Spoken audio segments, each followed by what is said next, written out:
Si le preguntaras a un soldado de la Wehrmacht durante la Segunda Guerra Mundial cuál era su característica más importante, seguramente no hubiera dudado en responder el honor. Las tropas alemanas se jactaban de ser feroces, implacables, se comparaban con leones y hasta creían que habían nacido para servir en el campo de batalla. Pero aún más importante para ellos era lo que llamaban los valores de un guerrero. Por supuesto, esto cambiaba al hablar con un infante o con un oficial, pero en general los efectivos de la Wehrmacht sostenían que el desempeño físico no era suficiente para considerarse un buen soldado. De hecho, acuñaron el concepto de fuerza interior o innere Kraft, que explicaba la capacidad de una persona de sobreponerse a las dificultades y continuar avanzando contra el enemigo aunque todo pareciera perdido. Los generales de Adolf Hitler conocían muy bien el valor de la moral en sus propios hombres, así como el efecto de la propaganda en la mente de sus enemigos. Por este motivo fue que insistieron tanto en la contundente estrategia del Blitzkrieg, que permitió a Alemania avanzar por todo el este de Europa en unos pocos meses e hizo que los soldados de Hitler fueran vistos como enormes supersoldados, una fuerza imparable compuesta de músculos y metal.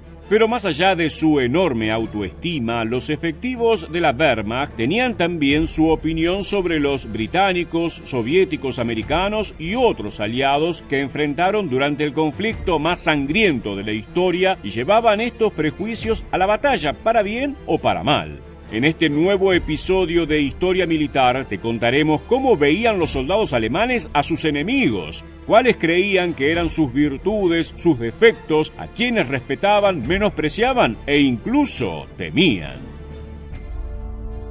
Antes de comenzar, nos parece importante aclarar que estas opiniones sobre los aliados no fueron recabadas de los oficiales de la SS o miembros del partido de Adolf Hitler, quienes detestaban profundamente a cualquiera que no fuera ario o alemán. Lo que escucharás a continuación fue compilado gracias a distintos diálogos registrados con soldados de la Wehrmacht, en muchos casos prisioneros de guerra que no necesariamente coincidían ideológicamente con sus superiores nacionalsocialistas. Tal vez te sorprenda, pero muchos soldados alemanes respetaban enormemente a las tropas británicas, principalmente a la infantería. Un soldado del Afrika Korps aseguró: «Viste a un inglés con nuestro uniforme y no notarás la diferencia». Según los alemanes, los británicos eran excelentes aviadores, lo que les brindaba una enorme ventaja en el campo de batalla, pero los infantes de Churchill también gozaban de una fama de ser grandes guerreros, con una elevada resistencia, y era común que se los llamara tipos duros entre las filas de la Wehrmacht. La Operación Dínamo, cuando el ejército del Reino Unido evacuó a sus fuerzas en Francia a través de los muelles de Dunkerque, logró impactar en las mentes de los alemanes. Al mismo tiempo, los oficiales creían que sus enemigos británicos eran muy duros, sí, pero también extremadamente cobardes, debido justamente a la nombrada huida de las costas francesas, además de la fallida batalla en Grecia. «Son leones conducidos por burros», aseguró un capitán de la Wehrmacht, distanciando así la capacidad de los combatientes respecto de sus superiores o incluso de los políticos que dirigían la guerra desde sus oficinas.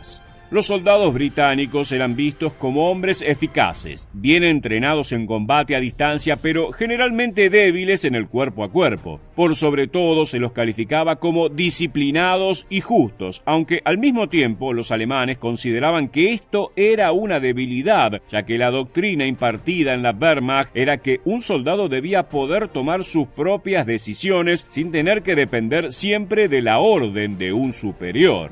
Pese a la falta de iniciativa para un alemán de la Segunda Guerra Mundial, no había oponente más digno que un británico, al punto de que existieron quienes desearon que Churchill hubiera aceptado la oferta de paz de Hitler, fantaseando con un ejército conjunto que sería imparable. ¿Crees que en caso de haber sucedido esto, los aliados podrían haber vencido a la unión entre Reino Unido y Alemania? Déjanos tu opinión en los comentarios aquí debajo. Todo lo contrario podría decirse de los norteamericanos. Pero antes de llegar a ellos, veamos qué pensaban los alemanes de sus vecinos más cercanos, los soviéticos. El caso del Ejército Rojo era profundamente paradójico para el soldado alemán. Por una parte, el estado físico, la apariencia y el tamaño de los soldados de Stalin inspiraban un enorme respeto que rápidamente podía llegar a convertirse en temor. Les parecían implacables y brutales, hasta el punto que el general Ludwig Krubel declaró: "Cuando estábamos cerca de Uman en Ucrania, mis blindados tuvieron que matarlos pasándoles por encima, literalmente, porque no se rendían de ningún modo". La característica de los rusos que lograba infundir el terror entre los alemanes era el sacrificio con el que luchaban, una profunda convicción de dejar la vida por su madre patria. El propio Krubel aseguró: "Un soldado que combate por su patria con una dureza inflexible no puede, en ningún caso, y sobre todo a ojos de los rangos superiores, ser considerado un mal soldado". Esto coincide claramente con el código de valores de la Wehrmacht. No obstante, más allá de todo este profundo respeto, los alemanes consideraban que los soviéticos eran extremadamente brutos, un pueblo anticuado, barbárico y salvaje, muy lejano a la civilización y la superioridad tecnológica de la que hacían gala los soldados de Hitler, que para ellos mismos representaban un futuro que se oponía a todo lo que eran Stalin, el comunismo y el Ejército Rojo.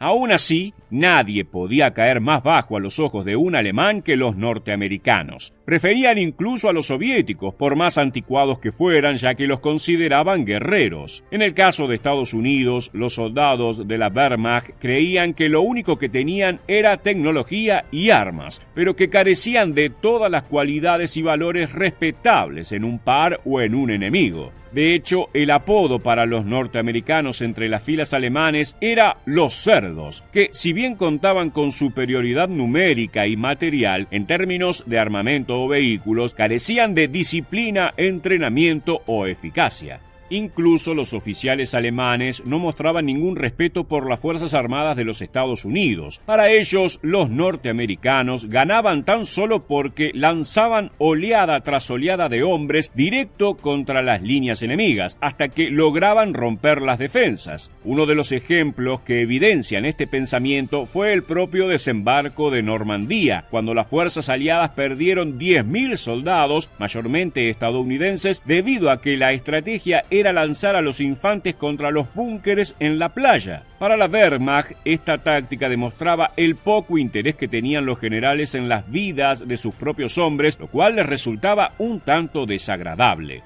A su vez, consideraban que a los norteamericanos les faltaba fuerza interior. Aunque este concepto se ha repetido mucho, no queda del todo claro a qué se referían. Podría interpretarse como la carencia de voluntad, de iniciativa, de moral o incluso de espíritu guerrero, característica que, como ya hemos visto, llevaba a los alemanes a respetar a los británicos o los soviéticos. Se hace evidente que el tipo de valores que los alemanes destacaban en sus enemigos eran los que consideraban mejores de ellos mismos. Quizás la guerra no sea más que un enorme espejo, donde el hombre se mira para descubrir que, aunque dispare contra el enemigo, termina matándose a sí mismo. El respeto que los alemanes tenían por los británicos y soviéticos se debía a sus similitudes culturales, mientras que detestaban a los americanos por estrategias que el propio Führer utilizó indiscriminadamente, por ejemplo, en la campaña contra la Unión Soviética o la Batalla de Inglaterra. Muchas gracias por acompañarnos en un nuevo episodio de Historia Militar. ¡Hasta la próxima!